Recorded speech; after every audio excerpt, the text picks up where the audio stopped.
আক্রমণের মাধ্যমে তারা বুঝাতে চায় ভারত বাংলাদেশের কাছে পিছু হয়ে গেছে। আমরা আজকে বলতে চাই এই শুধু এই মাত্র আক্রমণের মাধ্যমে আমাদেরকে তারা প্রতিহত করতে চায় না, বারবার করে বিভিন্ন লীগের মাধ্যমে তারা আমাদেরকে প্রতিহত করতে চেয়েছে।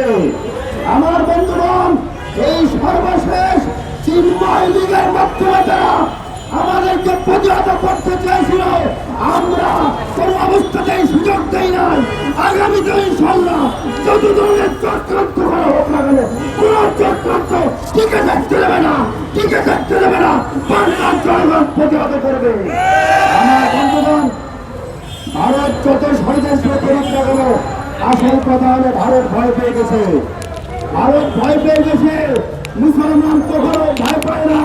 ভারত ভয় পেতে পারে, ভারত হিন্দু রাষ্ট্র ভয় পেতে পারে। মুসলমান বাংলাদেশের মুসলমান রাষ্ট্র যারা মুসলমান কখনো ভয় পায় না। অতএব ভয় পাওয়ার কিছু নয়, আমাদের প্রতিবাদ করতে হবে।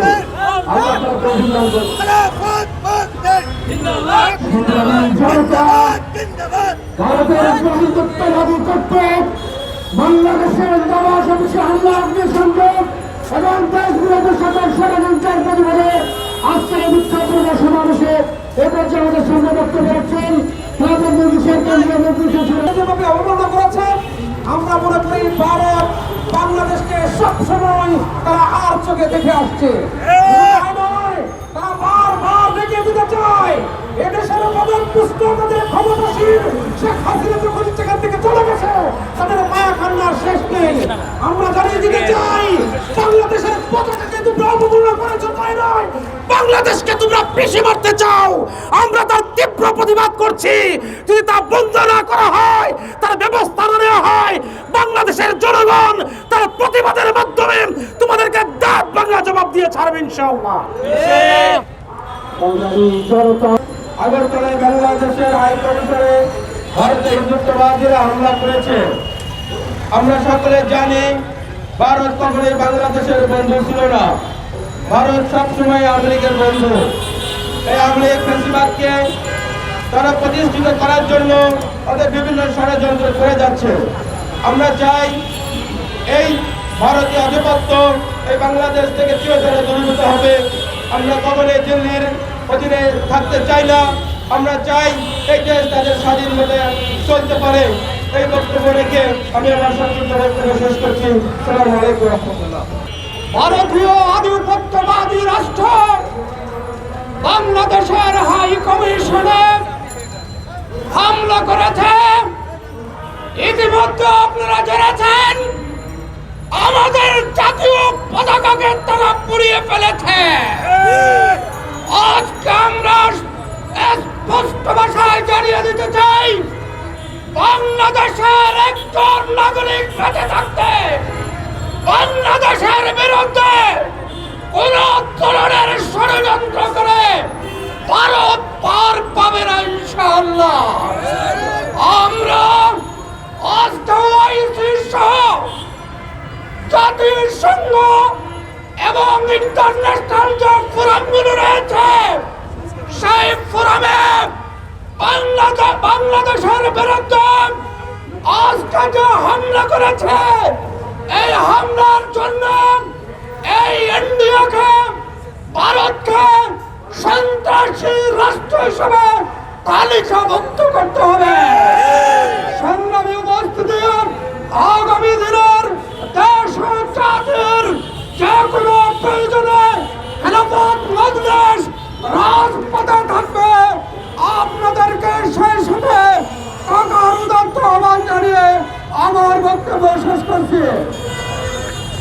মহানগর দক্ষিণ কর্তৃক আয়োজিত ভারতের আগরতলায় বাংলাদেশ হাই কমিশনে হামলার প্রতিবাদে আয়োজিত আজকের এই বিক্ষোভ মিছিল পূর্ব সমাবেশে সংগ্রামী সভাপতি উপস্থিত রয়েছেন। আজকের এই সমাবেশে সংগ্রামী প্রধান অতিথি খেলাফত মজলিসের সংগ্রামী নায়েব আমির জনাব সাইফুল হাদিস মাওলানা মুহম্মদ কাসেমী সহ খেলাফত মজলিসের কেন্দ্রীয় নেতৃবৃন্দ, সমবেত সংগ্রামী ভাইরা, আসসালামু আলাইকুম ওয়া রাহমাতুল্লাহ।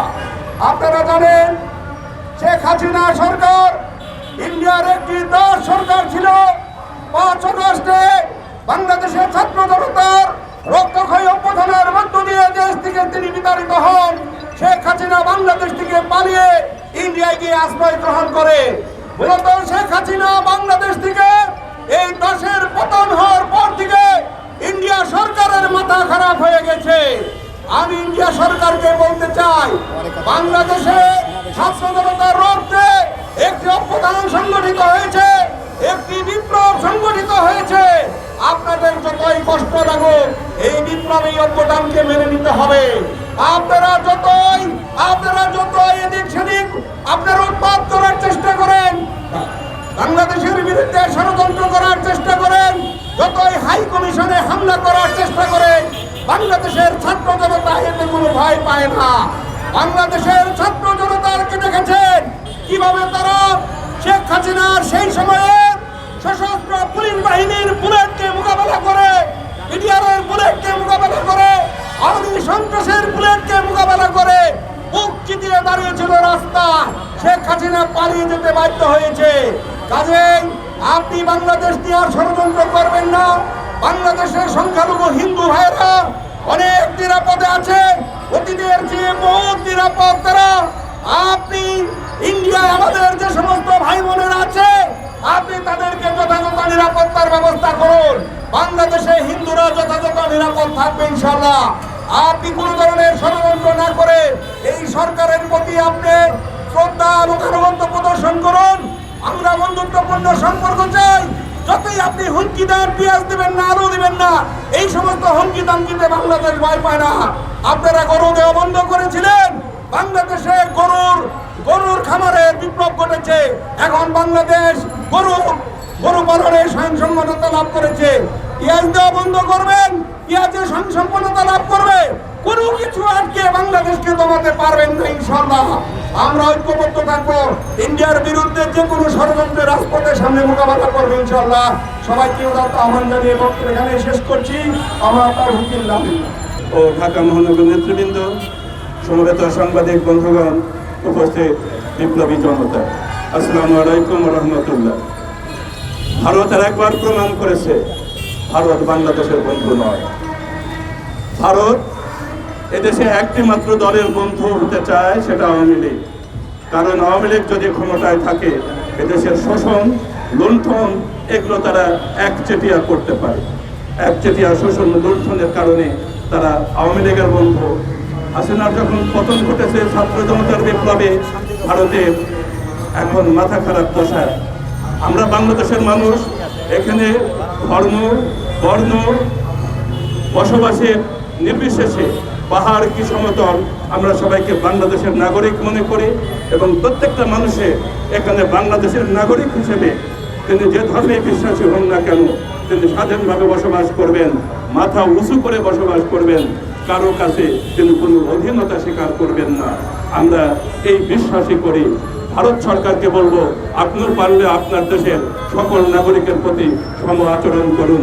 নিজের আয়নায় সবাইকে দেখার চেষ্টা করবেন না।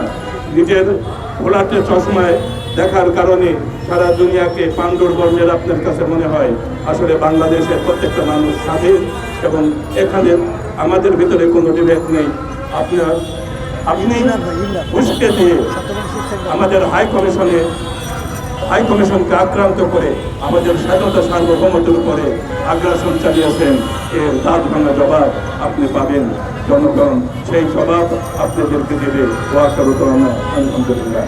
ভারতের দালালি করতে হয়েছে আমাদের, কিন্তু ছাত্র জনতার 36 দিনের আন্দোলন সংগ্রামের পরে আমরা একটি সুন্দর সুশৃঙ্খল বৈষম্যমুক্ত দেশের দিকে এগিয়ে যাচ্ছি। এই সময়ে যদি ভারত আমাদের দিকে চোখ তুলে তাকানোর চেষ্টা করে অথবা দিল্লির আধিপত্যকে আমাদের উপর চাপানোর চেষ্টা করে, তাহলে এই আধিপত্য এবং এগুলা বাংলাদেশের জনগণ মেনে নিবে না। যেমনি ভাবে শেখ হাসিনাকে বাংলার ছাত্র জনতা এদেশ থেকে বিতাড়িত করেছে, ঠিক তেমনি ভাবে ভারতীয় যে সমস্ত দোষরা রয়েছে সেই সমস্ত দোষরদেরকে এদেশের জনগণ উৎখাত করবে ইনশাআল্লাহ।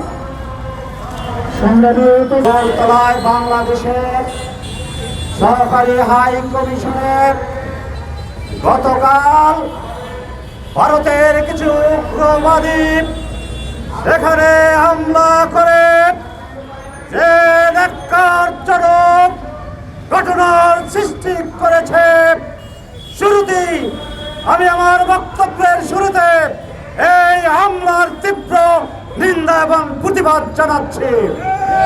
আমাদের মনে রাখতে হবে, ভারতে কালকে যে ঘটনা ঘটানো হয়েছে তা জাতিসংঘের ভিয়েনা কনভেনশনের সম্পূর্ণ পরিপন্থী।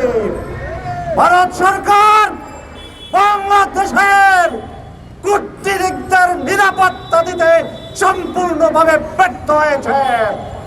এজন্য ভারত সরকারকে নিঃশর্তভাবে ক্ষমা চাইতে হবে। তা না হলে এই দেশের 18 কোটি মানুষ ঐক্যবদ্ধভাবে ভারতের এই অধ্যক্ষের জবাব দেবে। আমরা বলতে চাই, ভারতের তাবেদার খুনি হাসিনার পতন হয়েছে। ভারত খুনি হাসিনাকে ওখানে আশ্রয় দিয়ে বাংলাদেশের বিরুদ্ধে আজকে উস্কানির সুযোগ দিয়েছে। অনতির বিলম্বে ভারত থেকে শেখ হাসিনাকে বহিষ্কার করতে হবে। সংগ্রামী ভাইরা আমার, আমরা আরেকটি কথা বলতে চাই।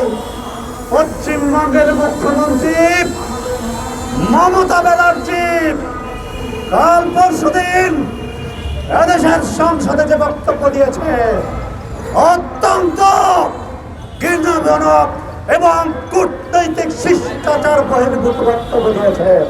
বাংলাদেশে শান্তি রক্ষার দরকার নেই। বাংলাদেশে 100% শান্তি এবং নিরাপত্তা, সাম্প্রদায়িক সম্প্রীতি বিরাজ করছে। বরং ভারতের বিভিন্ন রাজ্যে যেখানে দাঙ্গা চলছে, মণিপুরে যে নির্মম দমন অভিযান চালানো হচ্ছে, আমরা মনে করি সেই সমস্ত এলাকায় জাতিসংঘের শান্তিরক্ষী মিশন নিয়োগ করা দরকার।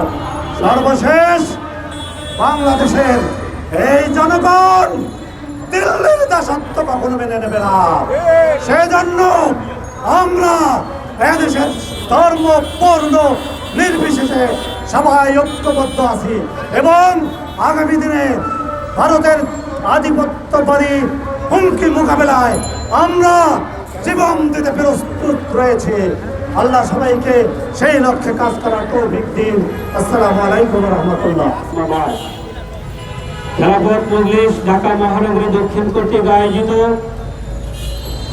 ভারতের আগরতলা বাংলাদেশের সহকারী হাই কমিশনে উগ্র হিন্দুত্ববাদীদের হামলার প্রতিবাদে আজকের এই বিক্ষোভ পূর্ব সমাবেশের সংগ্রামী সভাপতি, উপস্থিত খেলাফত মজলিসের সংগ্রামী নায়েবে আমির, কেন্দ্রীয় নেতৃবৃন্দ ও সমবেত ভাই ও বোনেরা, সংগ্রামী ভাইরা, আমরা বলতে চাই, ভারত নিজের দিকে নজর দেওয়ার সাহস এখনো হয়নি।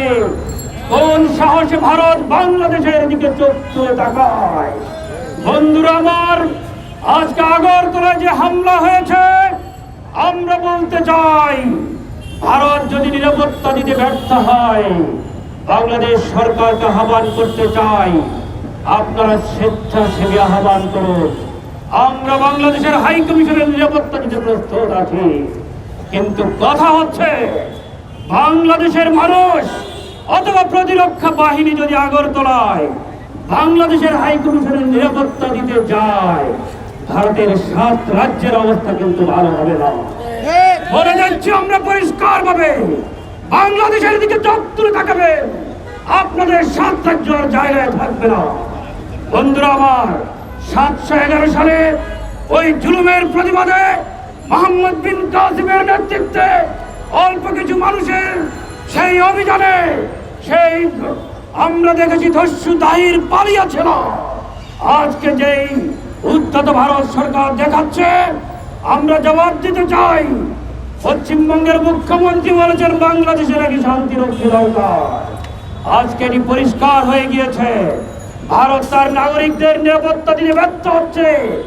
পাশাপাশি বিদেশি কূটনীতিকদের নিরাপত্তা দিতে ব্যর্থ হচ্ছে। আজকে সর্বপ্রথম ভারতেই আজকে দরকার শান্তিরক্ষী বাহিনী পাঠানো। আমরা জাতিসংঘের কাছে প্রস্তাব দিতে চাই ভারতে বরং শান্তিরক্ষী পাঠানো হোক। আজকে সমস্ত বাংলাদেশের মানুষ জেগে উঠেছে। এই ভারত আধিপত্যবাদী সরকার ফ্যাসিবাদী খুনি হাসিনাকে আশ্রয় দিয়ে ইতিমধ্যেই প্রমাণ করেছে ভারত পৃথিবীতে গণতন্ত্র চায় না। ভারত নিজে গণতন্ত্রের বিরুদ্ধে অবস্থান নিয়েছে। সুতরাং আগে ভারতকে তার অবস্থান পরিষ্কার করতে হবে, তারপরে অন্য বিষয়ে কথা বলার ব্যাপার আসতে পারে। আমরা বাংলাদেশ সরকারকে ধন্যবাদ দিতে চাই। প্রথমত সরকার প্রতিবাদ জানিয়েছেন, পাশাপাশি বলতে চাই আন্তর্জাতিক ফোরামেও এই বিষয়টা উপস্থাপন করা হোক। ও আখির দাওয়ানা আলহামদুলিল্লাহি রাব্বিল আলামিন।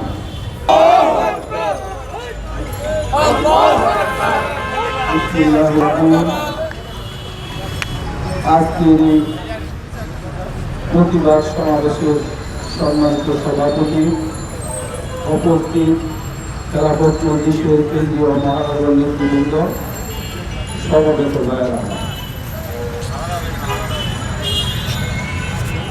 ভারত সরকার বাংলাদেশের তার তাবেদার সরকার হাসিনার পতনের পর থেকে বাংলাদেশকে অস্থিতিশীল করার জন্য বিভিন্নভাবে কাজ করছে। আমি মনে করি তার দেশের কিছু গুন্ডা বাহিনীকে লেলিয়ে দিয়ে